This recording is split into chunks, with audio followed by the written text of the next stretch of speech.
Hello friends, आप सभी का मेरे यूट्यूब चैनल IQ स्टडी में मोस्ट वेलकम। आज मैं लेकर आया हूँ हिंदी का एक टॉपिक, हिंदी वर्णमाला, जो कि सभी कॉम्पिटिटिव एग्ज़ाम्स के लिए मोस्ट इम्पॉर्टेंट टॉपिक है। इससे रिलेटेड बहुत सारे क्वेश्चंस हैं जो बनते हैं, जो कि यूपी टेट, सी टेट, सभी टीचिंग एग्ज़ाम्स एवं SSC, UPSSC इत्यादि में पूछे जाते हैं। तो इसमें हम बात करेंगे कि हिंदी वर्णमाला में कि वर्णमाला क्या होती है, इसमें वर्णों की संख्या कितनी होती है, स्वर वर्ण कितने होते हैं, व्यंजन वर्ण कितने होते हैं, स्वर वर्ण क्या होते हैं, इनके कितने भेद होते हैं, दीर्घ स्वर कौन से होते हैं, ह्रस्व स्वर कौन से होते हैं और इनके भेद क्या होते हैं। फिर आते हैं हमारे व्यंजन। तो व्यंजन क्या होते हैं, व्यंजन कितने होते हैं, व्यंजन के भेद की बात करेंगे। उत्क्षेपित व्यंजन कितने होते हैं, कौन से होते हैं, अंतस्थ व्यंजन कौन से होते हैं, कितने होते हैं, ऊष्म व्यंजन क्या हैं, कितने होते हैं। और फिर हम बात करेंगे अयोगवाह की, फिर इसके बाद वर्णों के उच्चारण स्थान की। तो चलिए हम वीडियो को स्टार्ट करते हैं। उससे पहले आप सभी से रिक्वेस्ट है कि मेरे यूट्यूब चैनल को सब्सक्राइब ज़रूर करें, ताकि मेरी आने वाली वीडियो को आप ज़रूर देख पाएँ और वीडियो को लाइक एंड शेयर ज़रूर करें। तो चलिए हम स्टार्ट करते हैं। आप हिंदी वर्णमाला। तो वर्णमाला क्या है, वर्णों के व्यवस्थित एवं क्रमबद्ध समूह को वर्णमाला कहते हैं। तो ये क्वेश्चन आपका यहाँ से ये बना, वर्णमाला क्या है, तो आपको आंसर देना है वर्णों के व्यवस्थित एवं क्रमबद्ध समूह को वर्णमाला कहते हैं। दूसरा क्वेश्चन आपका यहाँ से बनता है, हिंदी वर्णमाला में कितने वर्ण होते हैं, तो वर्णों की कुल संख्या 52 होती है। ठीक है। और फिर बात करते हैं हम, हिंदी वर्णमाला किससे मिलकर बनी होती है, तो स्वर एवं व्यंजन से मिलकर बनी होती है। इसमें 11 स्वर और 41 व्यंजन होते हैं। ठीक है, ये 4 क्वेश्चन आपके यहाँ से बनते हैं, जो कि आपको मैंने बता दिए हैं। नेक्स्ट हम बात करते हैं अब कि वर्ण क्या होते हैं। तो वर्ण जिनके टुकड़े या खंड ना किए जा सके उन्हें वर्ण कहते हैं। फिर आते हैं अक्षर, जिनको नष्ट या कम ना किया जा सके उन्हें अक्षर कहते हैं। फिर आती है हमारा पॉइंट ध्वनि। तो जिन वर्ण या अक्षर की अपनी एक आवाज़ हो, जो दूसरों से अलग हो, तो उन्हें क्या कहते हैं, ध्वनि कहते हैं। ये 3 पॉइंट आपके थे,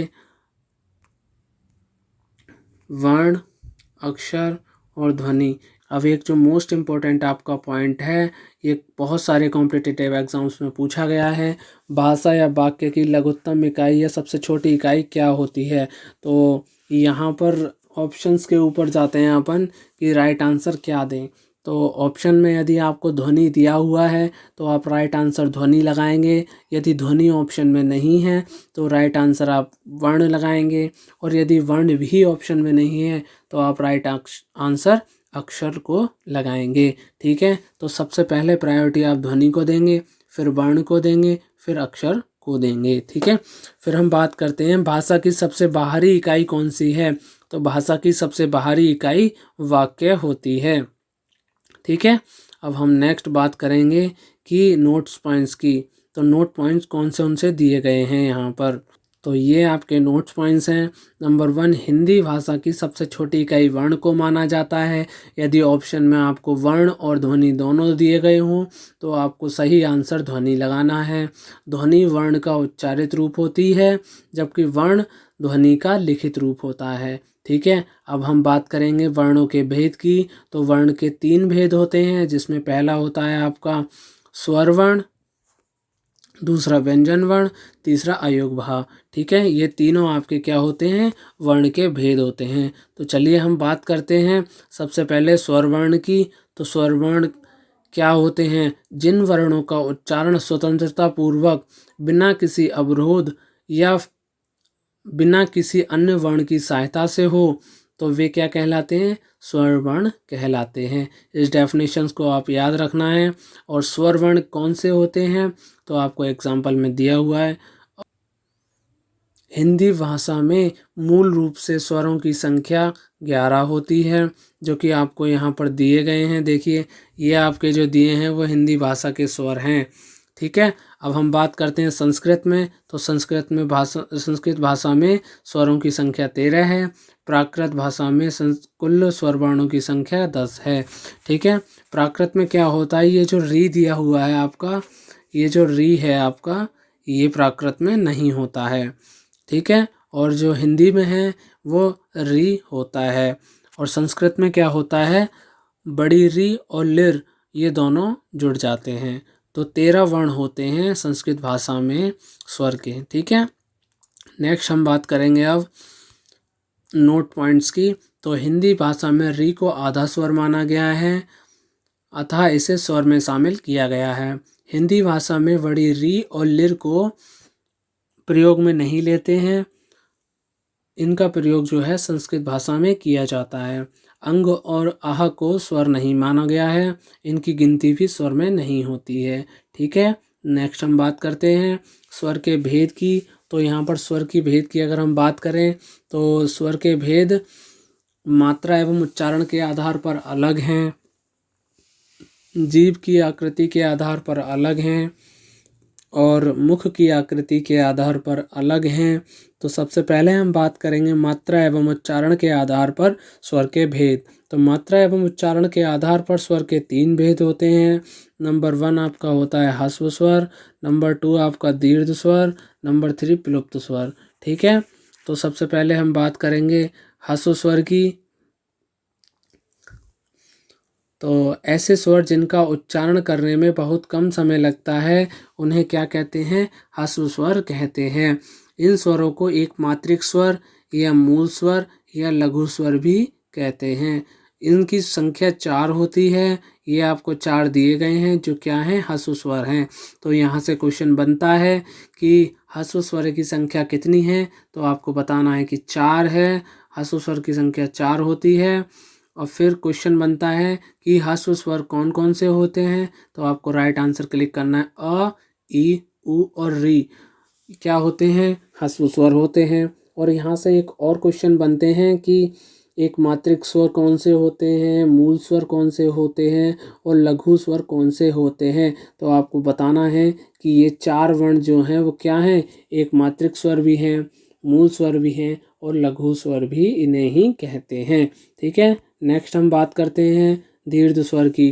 तो ऐसे स्वर जिनका उच्चारण करने में ह्रस्व स्वर की तुलना में 2 गुना समय लगता है वे स्वर दीर्घ स्वर कहलाते हैं, या इन्हें द्विमात्रिक स्वर या संयुक्त स्वर भी कहते हैं।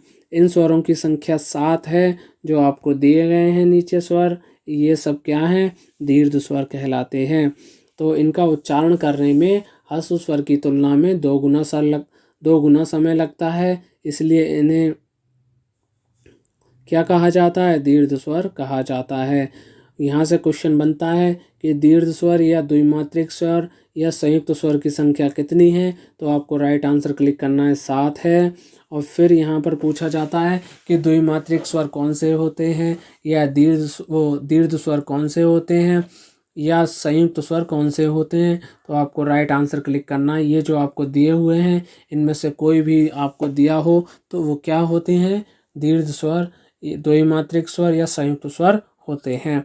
अब हम बात करते हैं प्लुप्त स्वर की। तो प्लुप्त स्वर कौन से होते हैं, ऐसे स्वर जिनका उच्चारण करने में ह्रस्व स्वर की तुलना में 3 गुना समय लगता है वे स्वर प्लुप्त स्वर कहलाते हैं। इन्हें त्रिमात्रिक स्वर, विशाल स्वर या पवित्र स्वर भी कहते हैं। इस स्वर को हम ओम से प्रदर्शित करते हैं। इसका उपयोग जो है जोर से गाने में, पुकारने में या रोने के लिए किया जाता है। जैसे उदाहरण के लिए हम बात करते हैं कि ओम नमः शिवाय, ओम नमः शिवाय। तो आप देख रहे हैं इस पूरे वाक्य में ओम को जब हम बोल रहे हैं तो जोर देकर बोल रहे हैं, तो इसीलिए इस वर्ण का उच्चारण जोर से किया जाता है। तो इसे क्या कहते हैं, प्लुप्त स्वर कहते हैं। ठीक है। नेक्स्ट अब हम बात करते हैं जीभ अर्थात जिह्वा की आकृति के आधार पर स्वर के भेद। तो जीभ की आकृति के आधार पर स्वर के 3 भेद होते हैं। नंबर 1 अग्र स्वर, नंबर 2 मध्य स्वर, नंबर 3 पश्च स्वर। ठीक है। तो सबसे पहले हम बात करते हैं अग्रस्वर की। तो अग्रस्वर कौन से होते हैं? ऐसे स्वर जिनका उच्चारण करने में जीभ के अग्रभाग का प्रयोग हो उसे क्या कहते हैं? अग्रस्वर कहते हैं। अग्रस्वर की संख्या कितनी होती है? 5 होती है। ठीक है, ये जो आपके दिए हैं 5 वर्ण, ये क्या हैं? अग्रस्वर हैं। ठीक है, अब हम बात करते हैं मध्य स्वर की। ऐसे वर्ण जिनका उच्चारण करते समय जीभ के मध्य भाग का प्रयोग हो उन्हें क्या कहते हैं? मध्य स्वर कहते हैं। मध्य स्वर में आपका एक वर्ण है अ। पश्च स्वर, ऐसे स्वर जिनका उच्चारण करने में जीभ के पश्च भाग का प्रयोग हो उसे क्या कहते हैं? पश्च स्वर कहते हैं। पश्च स्वर के खाते में 5 वर्ण आपके आते हैं। ठीक है, ये 5 वर्ण आपके पश्च स्वर हैं। ठीक है, अब हम बात करते हैं ओष्ठ, हतार्थ, होंठ की आकृति के आधार पर स्वर के भेद। तो होंठ की आकृति के आधार पर स्वर के 2 भेद होते हैं। नंबर 1 वृत्ताकार या वृत्तमुखी स्वर, दूसरा आपका है अवृत्ताकार या अवृत्तमुखी स्वर। तो सबसे पहले हम बात करते हैं वृत्ताकार स्वर की। तो वृत्ताकार स्वर क्या होते हैं? इन स्वरों का उच्चारण करते समय होंठ गोल हो जाते हैं, तो इन स्वरों को क्या कहते हैं? वृत्ताकार स्वर कहते हैं। इनकी संख्या कितनी है? 4 है। कौन कौन से हैं? ये हैं। तो यहाँ से सबसे पहला क्वेश्चन बनता है कि वृत्ताकार स्वर कितने होते हैं? तो 4 होते हैं। कौन कौन से होते हैं? तो ये आपको दिया हुआ है, ये 4 वर्ण जो होते हैं वृत्ताकार स्वर होते हैं। और हम बात करते हैं कि होठ गोल होने का मतलब है जब आप ऊ का उच्चारण करेंगे तो आपके जो होठ हैं वो गोल बन जाएंगे। आप उच्चारण करके देखिएगा ताकि आप इसको ऑब्जर्व करके याद कर सकें। फिर हम बात करते हैं अवृत्ताकार स्वर की। तो अवृत्ताकार स्वर या अवृतमुखी स्वर, इन स्वरों के उच्चारण करते समय होठ खुले रहते हैं। अर्थात जब आप अ का उच्चारण करेंगे तो होठ पूर्णतया खुले रहते हैं। इसका यह मतलब नहीं है मुंह जो होता है पूर्णतया खुला रहेगा, नहीं, होठ पूर्णतया खुले रहेंगे। ठीक है, अब हम बात करते हैं कि इनकी संख्या कितनी होती है। तो इनकी संख्या 7 होती है। ये जो आपको दिए हुए हैं 7 वर्ण, ये क्या हैं? अवृत्ताकार स्वर होते हैं। ठीक है, अब नेक्स्ट हम बात करते हैं मुख की आकृति के आधार पर स्वर के भेद। तो मुख की आकृति के आधार पर स्वर के 4 भेद होते हैं। नंबर 1 समृत स्वर, विव्रत स्वर, अर्धसमृत स्वर और अर्धविव्रत स्वर। तो सबसे पहले हम बात करेंगे यहाँ पर समृत स्वर की। तो समृत स्वर क्या होते हैं? यह अत्यंत संकीर्ण यानी जीभ मुंह के छत तक उठी रहती है। इसको हम एग्जाम्पल से समझेंगे। तो ई वर्ण का जब हम उच्चारण करते हैं तो जीभ जो है मुंह के छत तक उठी रहती है। जैसे आप उच्चारण करिए ई, तो ई को आप देखेंगे ई वर्ण जो है उच्चारण करते समय जो जीभ है आपकी मुंह की छत तक उठी गई है। तो मुख द्वार जो होता है लगभग बंद रहता है। समृत स्वर में मुख द्वार आपका लगभग बंद रहता है। समृत स्वर की संख्या 5 होती है। ये आपको याद रखना है। ये आपको की पॉइंट्स है या फिर आप कह सकते हैं नोट पॉइंट्स है। ये बहुत ही इंपॉर्टेंट है। कभी कभी ये पूछा जाता है हिंदी वर्णमाला में समृत स्वर की संख्या कितनी है, तो आपको बताना है 5 है। कौन कौन से इसमें समृत स्वर हैं? तो इनमें से यदि कोई भी आपको दिया है तो वो आपका क्या है? समृत स्वर है। अब हम बात करते हैं विव्रत स्वर की। तो ऐसे स्वर जिसमें मुख पूरा खुला रहता है, जिनके उच्चारण में मुख पूरा खुला हुआ रहता है, यानी जीभ जो है नीचे गिरी हुई होती है, तो उसे क्या कहते हैं? विव्रत स्वर। इसमें एक ही वर्ण है जिसको विव्रत स्वर कहते हैं। ठीक है, अब नेक्स्ट हम बात करते हैं यहाँ पर अर्धसमृत स्वर। तो ऐसे स्वर जिनका उच्चारण करते समय मुख द्वार आधा खुला रहता है, तो ऐसे स्वर को क्या कहते हैं? अर्धसमृत स्वर कहते हैं। इनकी संख्या 3 होती है, जो कि ये दिए गए हैं 3 वर्ण, इनको आप याद करें। और अर्धविव्रत की अगर हम बात करें तो उच्चारण के समय मुख द्वार जो होता है आधा खुला रहता है। इनकी संख्या 2 होती है। ये 2 वर्ण आपके क्या होते हैं? अर्धविव्रत होते हैं। इनसे रिलेटेड किस तरीके के क्वेश्चन आपसे पूछे जाते हैं? तो सबसे पहले समृत स्वर। तो समृत स्वर हो या विव्रत स्वर हो या फिर आपका अर्धसमृत स्वर हो या अर्धविव्रत स्वर हो, तो इनसे रिलेटेड जो क्वेश्चन है वो इस तरीके से पूछा जाता है कि अ का उच्चारण करते समय मुख द्वार आधा बंद रहता है या आधा खुला रहता है या पूर्णतः खुला रहता है या पूर्णतः बंद रहता है। एक क्वेश्चन आपका इस तरीके से बनेगा।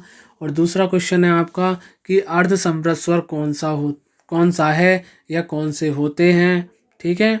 तीसरा क्वेश्चन आपका यहाँ से बनेगा कि अर्ध विवृत स्वर में या फिर अर्ध समृद्ध स्वर में मुख द्वार खुला रहता है आधा या पूरा, या मुख द्वार बंद रहता है आधा या पूरा।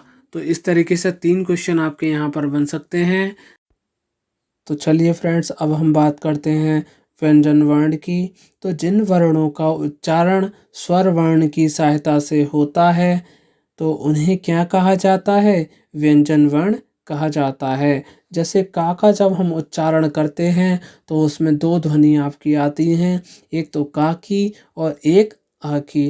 तो हम कह सकते हैं जिसमें स्वर वर्ण की सहायता लेनी पड़े उन्हें क्या कहते हैं? व्यंजन वर्ण कहते हैं। तो हिंदी वर्णमाला में स्वर वर्णों को निकाल देने पर जितने भी वर्ण बचेंगे उन्हें व्यंजन वर्ण कहते हैं। हिंदी में मुख्य रूप से व्यंजनों की कुल संख्या 33 है, परंतु इसमें यदि द्विगुणी व्यंजन जोड़ दिए जाएं तो उनकी संख्या 35 हो जाती है। ठीक है। तो हम नेक्स्ट चलते हैं कि व्यंजन वर्ण के भेद कितने होते हैं। तो व्यंजन वर्ण के भेद 3 माने जाते हैं वैसे तो, लेकिन यदि आपको 3 ऑप्शन में ना दिया हो तो आप 4 को सही लगाएंगे और 4 ऑप्शन में ना हो तो 5 को सही करेंगे। ये डिपेंड करता है आपको कि क्वेश्चन में क्या पूछा गया है और किस तरीके से क्वेश्चन पूछा गया है। तो व्यंजन वर्ण के जो सबसे पहला भेद है वो है स्पर्श व्यंजन। जिन व्यंजनों का उच्चारण करते समय जीभ मुख के भीतर विभिन्न स्थानों को स्पर्श करे तो उन्हें क्या कहते हैं?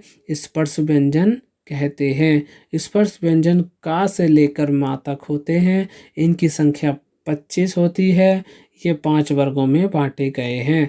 ठीक है। तो सबसे पहला क्वेश्चन यहाँ बनता है कि स्पर्श व्यंजन क्या होते हैं और स्पर्श व्यंजन कितने होते हैं। इनकी संख्या 25 होती है। यह 5 वर्गों में बांटे गए हैं। ठीक है। तो अब हम बात करते हैं कि स्पर्श व्यंजन कौन कौन से होते हैं। तो स्पर्श व्यंजन तो सबसे पहले आता है हमारा का वर्ग। तो का वर्ग में 5 वर्ण दिए गए हैं आपके, जो कि स्पर्श व्यंजन हैं। सबसे पहला है क, ख, ग, घ और ड। ये जो 5 वर्ण हैं आपके, ये स्पर्श व्यंजन कहलाते हैं। इनका जो उच्चारण स्थान है वो कंठ होता है। अब हम बात करते हैं चा वर्ग की। तो चा वर्ग का उच्चारण स्थान तालु होता है। फिर हम बात करते हैं टा वर्ग की। तो टा वर्ग का उच्चारण स्थान मूर्धा होता है। तो ता वर्ग का उच्चारण स्थान दंत होते हैं अर्थात दांत होते हैं। और पा वर्ग का उच्चारण स्थान ओष्ठ अर्थात होठ होते हैं। तो अब हम बात करते हैं कि अंतस्थ व्यंजन कौन से होते हैं। यह व्यंजन का दूसरा भेद है। अंतस्थ व्यंजन जिन वर्णों का उच्चारण करते समय जीभ मुख के भीतरी भागों को मामूली सा स्पर्श करे अर्थात जिनका उच्चारण स्वर एवं व्यंजनों के बीच स्थित हो उन्हें क्या कहा जाता है? अंतस्थ व्यंजन कहा जाता है। इनकी संख्या 4 होती है और ये 4 वर्ण जो हैं आपके क्या कहलाते हैं? अंतस्थ व्यंजन कहलाते हैं। इन 4 वर्णों में से या और आपका व को अर्ध स्वर या संघर्षहीन वर्ण भी कहते हैं, क्योंकि यह स्वर की भांति उच्चारित किए जाते हैं। तो सबसे पहला क्वेश्चन आपका यहाँ बनता है कि अंतस्थ व्यंजन कौन से होते हैं। तो या, र, ल, व आपके अंतस्थ व्यंजन हैं। इनकी संख्या कितनी होती है? तो इनकी संख्या 4 होती है। अर्धस्वर किसे कहते हैं? तो या और वा को अर्धस्वर कहा जाता है। संघर्षहीन व्यंजन या संघर्षहीन वर्ण किन्हें कहते हैं? तो या और वा को संघर्षहीन वर्ण भी कहते हैं। ठीक है। अब हम नेक्स्ट बात करते हैं कि ऊष्म व्यंजन कौन से होते हैं, जो कि व्यंजन का तीसरा भेद है। तो जिन वर्णों का उच्चारण करते समय हवा मुख के विभिन्न भागों से रगड़ खाती हुई बाहर आती है तथा बोलने में गर्मी उत्पन्न होती है, उसे ऊष्म व्यंजन कहते हैं। तो सबसे पहले हम बात करेंगे इसकी परिभाषा की, जो कि हमने अभी बताई। यहाँ से भी एक क्वेश्चन बनता है कि ऊष्म व्यंजन कौन से होते हैं। ऑप्शन में आपको दिया जाएगा बोलने पर गर्मी उत्पन्न हो, दूसरा ऑप्शन आपको दिया जाएगा उच्चारण करते समय हवा मुख के विभिन्न भागों को रगड़ खाती हुई निकले, तीसरा ऑप्शन आपको दिया जाएगा श श श हा, और चौथा आपको ऑप्शन दिया जाएगा उपरोक्त सभी। तो आपको उपरोक्त सभी पर टिक करना है। तो ये जो आपके चार वर्ण दिए गए हैं, ये आपके क्या हैं, ऊष्म व्यंजन हैं। ठीक है। नेक्स्ट हम बात करते हैं चौथे भेद की, या फिर बुक्स में ये चौथा भेद अलग से दिया जाता है, तो आप जैसे इसको समझें वैसे याद कर लें। उतक्षेपित व्यंजन। तो उतक्षेपित व्यंजन कौन से होते हैं? वे वर्ण जिनका उच्चारण जीभ के अग्र भाग के द्वारा झटके से होता है, उन्हें क्या कहा जाता है? उत्क्षेपित व्यंजन कहा जाता है। इनकी संख्या जो होती है वो 2 होती है। ड और ड, ये 2 व्यंजन ऐसे हैं जिनको उत्क्षेपित व्यंजन कहा जाता है। इनका जो उच्चारण स्थान होता है वो मूर्धन्य होता है। ठीक है, अर्थात मूर्धन्य होता है। तो यहाँ से एक क्वेश्चन आपका अभी 2022 का जो टेट हुआ था वहाँ में उसमें पूछा गया था कि ऐसे वर्ण जिनका उच्चारण एकदम झटके से होता है उन्हें क्या कहते हैं? तो इसका आंसर होगा उत्क्षेपित व्यंजन। ठीक है, इन्हें द्विगुण व्यंजन भी कहते हैं। ठीक है, इनका उच्चारण जो है, इनके उच्चारण की सुविधा के लिए ड और ड के नीचे बिंदी लगाकर बनाए गए हैं। यह हिंदी के द्वारा विकसित किए गए व्यंजन हैं। ठीक है, अब हम 5वां पॉइंट पढ़ते हैं, संयुक्त व्यंजन किन्हें कहते हैं। तो आप इसको मोस्ट इम्पोर्टेंट लगा लीजिएगा, क्योंकि यहाँ से बहुत सारे क्वेश्चंस आपके बनते हैं। जैसे संयुक्त व्यंजन क्या हैं? तो संयुक्त व्यंजन 2 या 2 से अधिक व्यंजन वर्णों के योग से बनते हैं। इनकी संख्या 4 होती है। ये आपके संयुक्त व्यंजन दिए हुए हैं। ठीक है, तो सबसे पहला क्वेश्चन आपका बनता है कि ये जो है 2 या 2 से अधिक व्यंजन वर्णों के योग से बनते हैं। फिर एक क्वेश्चन आपका बनता है कि इनकी संख्या 4 होती है।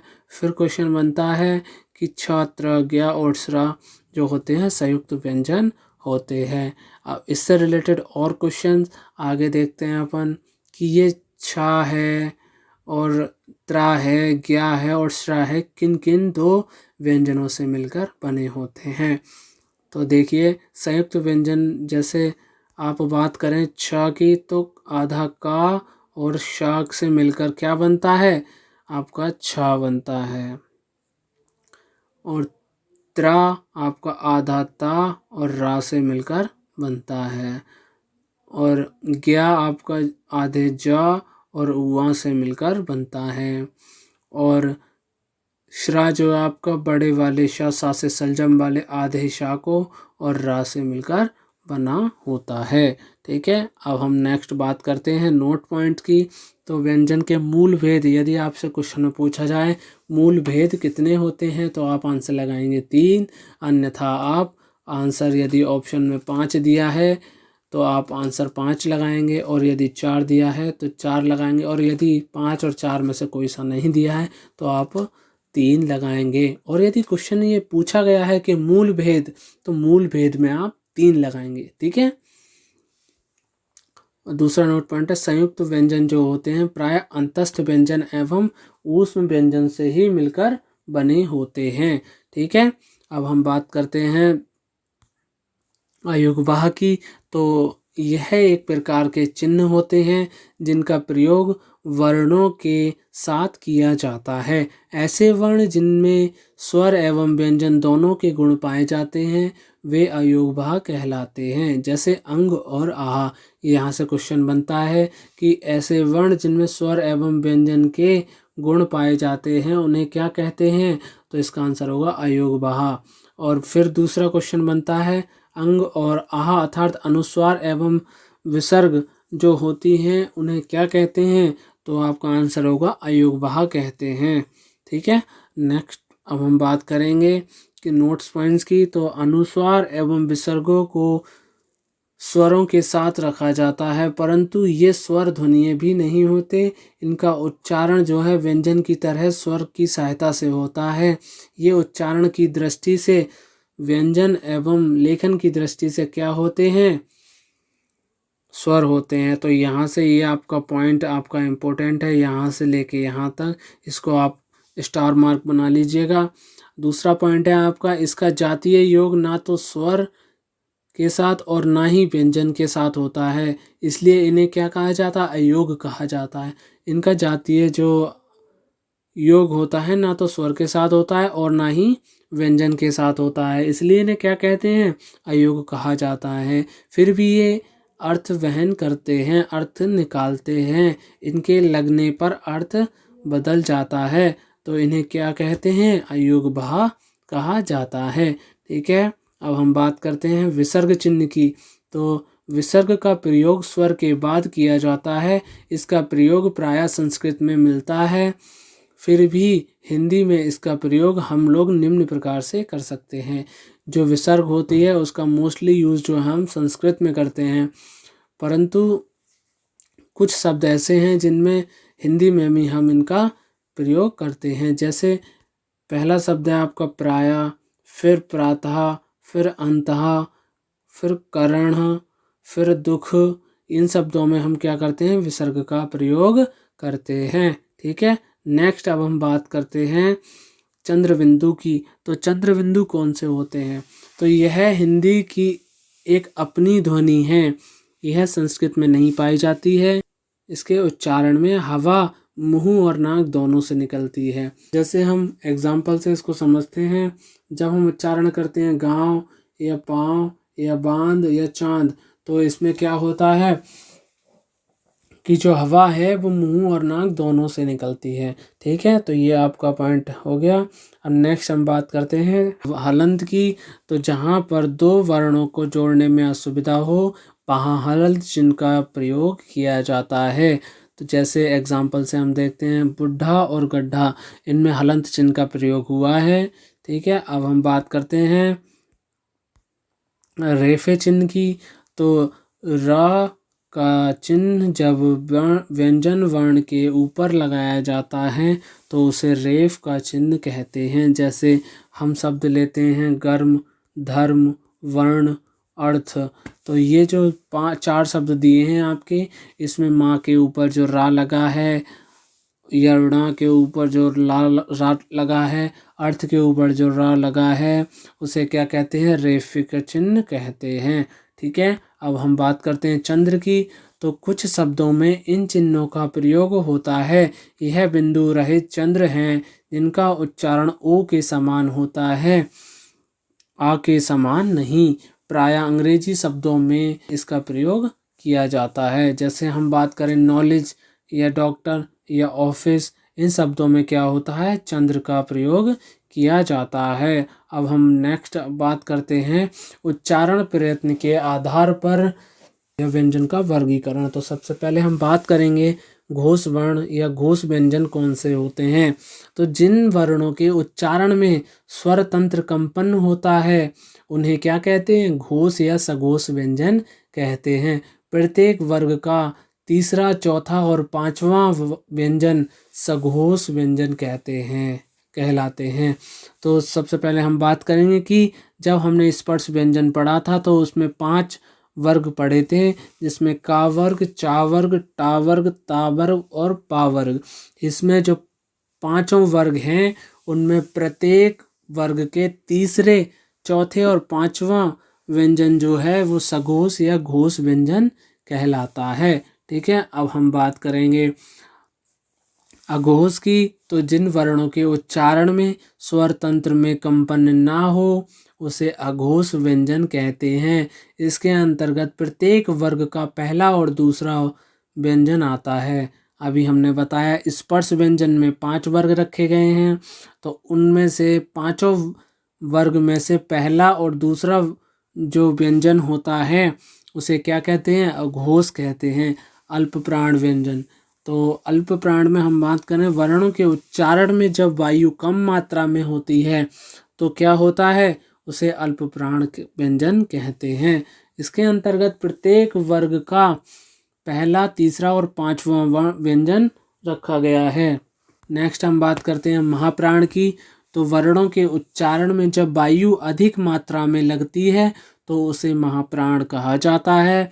इसमें प्रत्येक वर्ग का दूसरा और चौथा व्यंजन आता है। जैसे हम बात करें, पहला हम लेते हैं का वर्ग।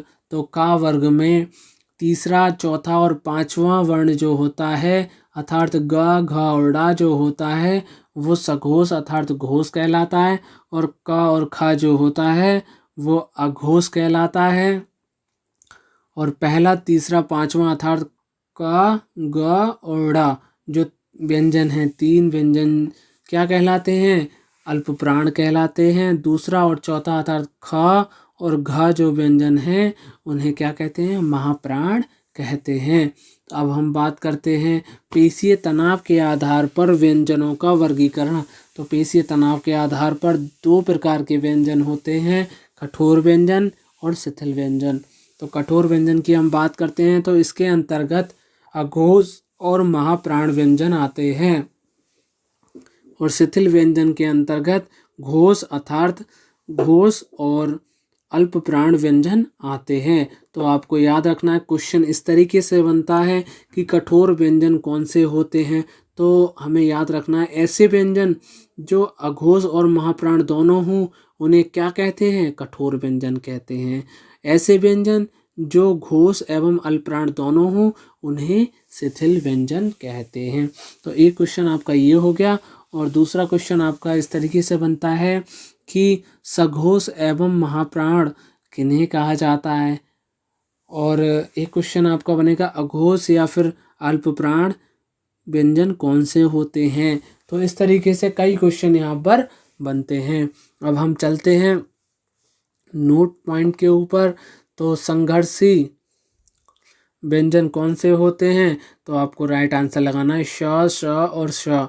ये 3 व्यंजन क्या हैं? संघर्षी व्यंजन। और पूछा जाए स्पर्श संघर्षी, तो स्पर्श संघर्षी में आप लगाएंगे च, छ, ज, झ, ये स्पर्श संघर्षी व्यंजन है। फिर पूछा जाए आपसे कि पार्श्विक व्यंजन, तो आपको लगाना ल जो होगा पार्श्विक व्यंजन है। रा जो होता है वो लुंठित व्यंजन भी होता है।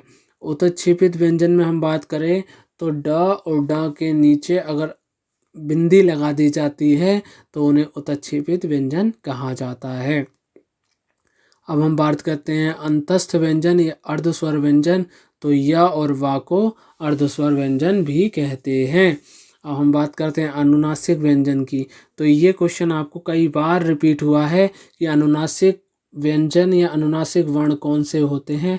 तो आपको राइट आंसर देना है प्रत्येक वर्ग का 5वां वर्ण क्या होता है? अनुनासिक वर्ण या अनुनासिक व्यंजन कहलाता है। ठीक है, जिसमें ड़, व, ण और न और म को सम्मिलित किया गया है।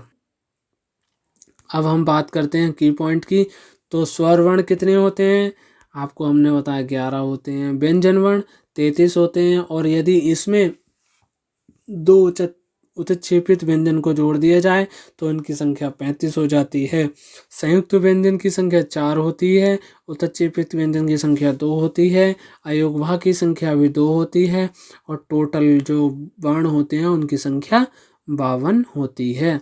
ठीक है, अब हम बात करेंगे यहाँ पर वर्णों का उच्चारण स्थान। तो चलिए फ्रेंड्स, इसको हम सूत्र की सहायता से करेंगे ताकि हमें इसको याद करने में आसानी हो। ठीक है, सबसे पहला सूत्र है आकुहु विसर्जनीय नाम कंठा। तो आकुहु विसर्जनीय नाम कंठा में जो सबसे पहले आ है उसमें क्या होता है कि हम आ और आ को रखते हैं। दूसरा जो है आपका कू में हम का वर्ग को रखते हैं। तीसरा हमारा हा, तो हा में हम हा को रखते हैं। विसर्ग में हम विसर्ग रखते हैं। ठीक है, याद रखना है क्या सूत्र। सबसे पहला सूत्र आ कुहु विसर्जनीय नाम, अर्थात अ और आ का वर्ग, हा और विसर्ग को जो उच्चारण है वो कंठ के द्वारा होता है। ठीक है, तो दूसरा सूत्र हम लेते हैं अब यहाँ पर इच्छु यशानाम तालव्य। तो ई में जो होता है सबसे पहले ई को लेते हैं हम, तो ई से दोनों ई आ जाएंगी आपकी, और फिर चू से चा वर्ग आ जाएगा, या से आपका या आ गया, और शा से आपका शा आ गया। ठीक है, तो इनका जो उच्चारण होता है वो किससे होता है? तालु से होता है। ठीक है, नेक्स्ट अब हम बात करेंगे तीसरे सूत्र की। तो जो तीसरा सूत्र है वो आपका है ऋतु रसानाम मूर्धन्य। तो ऋतु से रा से बना है, सॉरी री से बना है री, और टू से बना है टा वर्ग, और र से बना है रा, और शा से बना है आपका शा। ठीक है, तो ये सभी जो वर्ण हैं इनका उच्चारण स्थान कहाँ पर होता है? मूर्धया, अर्थात जीभ के जो ऊपरी भाग होता है उसे क्या कहते हैं? मूर्धा कहते हैं। चौथा सूत्र आपका है लिटु लशानाम दंतव्य। तो चौथा सूत्र आपका क्या है? लिटु लसानाम दंतव्य। तो लिर, तावर्ग और ला और शा, इनका उच्चारण कहाँ से होता है? दंत अर्थात दांतों से होता है। यदि आपसे पूछा जाए कि ला का उच्चारण स्थान है दंत, ओष्ठ, मूर्धन्य, कंठ, तो आप आंसर लगाएंगे दंत। और पूछा जाए आपसे कि ता वर्ग का उच्चारण स्थान कौन सा है, तो आप लगाएंगे दंत। लिर का पूछा जाए तो आप लिर का उच्चारण स्थान दंत लगाएंगे। पांचवा सूत्र आपका है उपधमानीय नाम ओष्ठा में आपको बताएं कि ऊ और ऊ पावर्ग पूरा, ये सभी क्या हैं? इनका उच्चारण कहाँ से होता है? ओष्ठ से होता है। ठीक है, अब हम बात करेंगे कि छठे सूत्र की। तो ए दैतो कंठ तालव्य। तो ए और आय का उच्चारण जो है कंठ और तालु दोनों से मिलकर होता है। ठीक है, यदि आपको ऑप्शन में खाली कंठ दिया हो तो इसको आंसर कंठ नहीं लगाएंगे। यदि ऑप्शन में आपको दोनों दिए हैं कंठ और तालु, तो राइट आंसर कंठ तालु होगा आपका। ठीक है, सातवां सूत्र है आपका ओ दयतो कंठ ओष्ठा। तो आपको याद रखना है ओ दयोतो कंठ ओष्ठा में ओ और औ जो वर्ण होते हैं आपके, तो उनका उच्चारण जो है कंठ और ओष्ठ दोनों से मिलकर होता है। अर्थात हम कह सकते हैं, क्वेश्चन आपसे पूछा जाएगा कि औ का उच्चारण होता है कंठ से, ओष्ठ से, या दोनों से, या उपरोक्त में से किसी से नहीं, तो आपका आंसर होगा दोनों से होता है। ठीक है, कंठ और ओष्ठ दोनों से मिलकर होता है। नेक्स्ट सूत्र की हम बात करें बखा रस है दंत ओष्ठा। तो हम बात करते हैं वा का जो उच्चारण होता है वो दंत और ओष्ठ दोनों से मिलकर होता है। नमा सूत्र है आपका दंडनम, तो नासिक्य। तो इसका हम बात करते हैं जो नासिक के, अभी हमने बताया अनुनासिक व्यंजन कौन से होते हैं। तो हमने बताया कि प्रत्येक वर्ग का अंतिम वर्ण क्या कहलाता है? अनुनासिक वर्ण कहलाता है। इनका जो उच्चारण स्थान होगा वो नासिका अर्थात नाक से होगा। इनका उच्चारण नाक से होता है। ठीक है, तो अब हम बात करते हैं कि इनसे रिलेटेड जो क्वेश्चंस बनते हैं अब हम उन्हें देखेंगे। तो इसमें पहला प्रश्न है भाषा की सबसे छोटी इकाई कौन सी है? तो सबसे छोटी इकाई ध्वनि है। यदि ध्वनि ऑप्शन में नहीं है तो वर्ण है, और वर्ण ऑप्शन में नहीं तो अक्षर होगा। यदि ऑप्शन में आपको तीनों दिए हैं तो आप ध्वनि को सही आंसर लगाकर आएंगे। ठीक है। भाषा की सबसे बाहरी इकाई कौन सी है? तो इसका राइट आंसर होगा वाक्य। नेक्स्ट क्वेश्चन की ओर बढ़ते हैं। हिंदी की वर्णमाला में स्वर एवं कितने समस्वर हैं? तो आपको याद रखना है हिंदी की वर्णमाला में 11 स्वर, और यहाँ पर समस्वर की बात आई है तो समस्वर को व्यंजन कहा जाता है। समस्वर कौन से होते हैं? व्यंजन वर्ण को समस्वर कहते हैं। तो यहाँ पर समस्वर की संख्या कितनी है? 41, और स्वर की संख्या 11। अब नेक्स्ट क्वेश्चन है आपका, हिंदी भाषा में मूल स्वरों की संख्या कितनी है? अब यहाँ पर आप कंफ्यूज नहीं होंगे कि यहाँ पर पूछा है मूल स्वरों की संख्या, तो यहाँ पर मूल स्वरों की संख्या पूछी है। तो मूल स्वरों की संख्या आपकी 4 है, अर्थात यहाँ पर पूछा है आपसे ह्रस्व स्वर। ठीक है, यहाँ पर ये नहीं पूछा मूल रूप से स्वरों की संख्या। मूल रूप से पूछता तो स्वरों की संख्या 11 होती, और इसमें यहाँ पूछा मूल स्वरों की संख्या, मूल रूप से नहीं, मूल स्वरों की संख्या। तो यहाँ पर 4 होगी, जो कि आपके ह्रस्व स्वर भी कहलाते हैं, अर्थात एक मात्रिक स्वर भी कहलाते हैं। ठीक है, ये जो आपके क्या है, मूल स्वर, ह्रस्व स्वर या एक मात्रिक स्वर या लघु स्वर भी कहलाते हैं। नेक्स्ट क्वेश्चन की ओर बढ़ते हैं। संयुक्त स्वर कितने होते हैं? तो संयुक्त स्वर की संख्या आपकी कितनी होती है? 5 होती है। यहाँ पर आपके संयुक्त स्वर दिए गए हैं, ये हैं, और ये आपके क्या हैं? संयुक्त स्वर हैं। अब हम बात करते हैं नेक्स्ट क्वेश्चन की कि अनुनासिक वर्ण किसे कहते हैं? तो अनुनासिक वर्ण क्या है? तो हम बताएंगे जिन स्वरों का उच्चारण मुख के साथ नासिका का भी सहारा लेना पड़े तो उन्हें क्या कहते हैं? अनुनासिक वर्ण। अर्थात जो स्वर मुख एवं नासिका दोनों से बोले जाएं उन्हें क्या कहते हैं? अनुनासिक वर्ण कहते हैं। अब हम बात करते हैं नेक्स्ट क्वेश्चन की, हिंदी में व्यंजन कितने होते हैं? हिंदी में कुल व्यंजन 33 होते हैं। यदि इसमें उत्क्षेपित व्यंजन जोड़ दिए जाएं तो इनकी संख्या 35 हो जाती है। ठीक है, नेक्स्ट क्वेश्चन है आपका, द्वित्व व्यंजन कौन से होते हैं? तो द्वित्व व्यंजन आपके वह कहलाते हैं जिसमें दो समान व्यंजन एक साथ प्रयोग में लिए जाएं।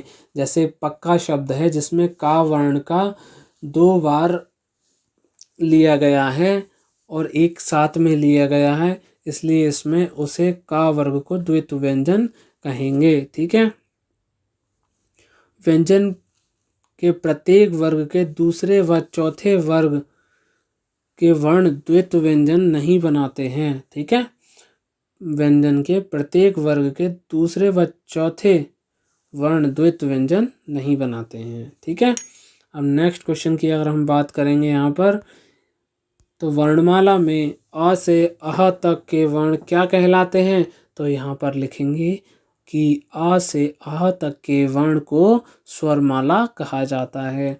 नेक्स्ट क्वेश्चन है आपको, अंग और अह को क्या कहते हैं? तो इसका राइट आंसर होगा अंग को अनुस्वार तथा अह को विसर्ग कहते हैं। ये दोनों वर्ण क्या हैं? अयोगभाव कहलाते हैं। नेक्स्ट क्वेश्चन की ओर हम चलते हैं। या रा ला वा को कौन से व्यंजन कहा जाता है? तो इन्हें अंतस्थ व्यंजन कहा जाता है। नेक्स्ट क्वेश्चन है आपका कि हिंदी में संयुक्त व्यंजन कौन से होते हैं? तो ऐसे व्यंजन जिनका उच्चारण दो व्यंजन वर्णों की सहायता से होता है उन्हें संयुक्त व्यंजन कहा जाता है। इसमें इनकी संख्या 4 है, छ, त्र, ज्ञ और श्रा। हिंदी में ये 4 व्यंजन हैं जो संयुक्त व्यंजन हैं। नेक्स्ट क्वेश्चन है आपका, अनुस्वार कितने होते हैं या किसे कहते हैं? तो हिंदी भाषा में 5 वर्ण जो हैं, हमने आपको बताया अनुनासिक वर्ण, उनके स्थान पर अनुस्वार का प्रयोग होता है। जैसे हिंदी शब्द है उसमें ना को हटाकर अंग की बिंदी को लगाया गया है। जैसे ठंडा शब्द है, ठंडा शब्द में ड़ा को हटाकर अंग की बिंदी का प्रयोग हुआ है, इसे अनुस्वार कहा जाता है। नेक्स्ट प्रश्न है आपका, व्यंजन में कितने भेद होते हैं? तो मूलतया व्यंजन के 3 भेद होते हैं, स्पर्श, अंतस्थ एवं ऊष्म व्यंजन। ठीक है, नेक्स्ट क्वेश्चन की ओर चलते हैं। जो ध्वनियाँ ना तो स्वर और ना व्यंजन होती हैं वह क्या कहलाती हैं? तो हम बताएंगे उन्हें अयोगवाह कहते हैं।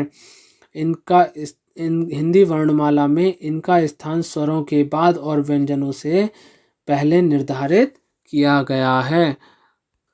तो फ्रेंड्स, ये थे हमारे कुछ प्रश्न जो कि बहुत ही इम्पोर्टेंट थे सभी कॉम्पिटिटिव एग्ज़ाम्स के पर्पज़ से। तो आप सभी से मेरी रिक्वेस्ट है कि इन क्वेश्चंस को ज़रूर करें और इस वीडियो में जो भी की पॉइंट्स हैं, जो भी इम्पोर्टेंट पॉइंट हैं, उनको नोट डाउन ज़रूर करें ताकि आप इन सभी को अच्छे से रीड कर पाएँ। आप सभी से मेरा रिक्वेस्ट है कि आप सभी मेरे यूट्यूब चैनल को सब्सक्राइब जरूर करें और टेलीग्राम चैनल पे मेरे जाकर आप इस वीडियो की PDF डाउनलोड कर सकते हैं। आप हमें इंस्टाग्राम पर फॉलो भी कर सकते हैं। तो आज के लिए बस इतना ही।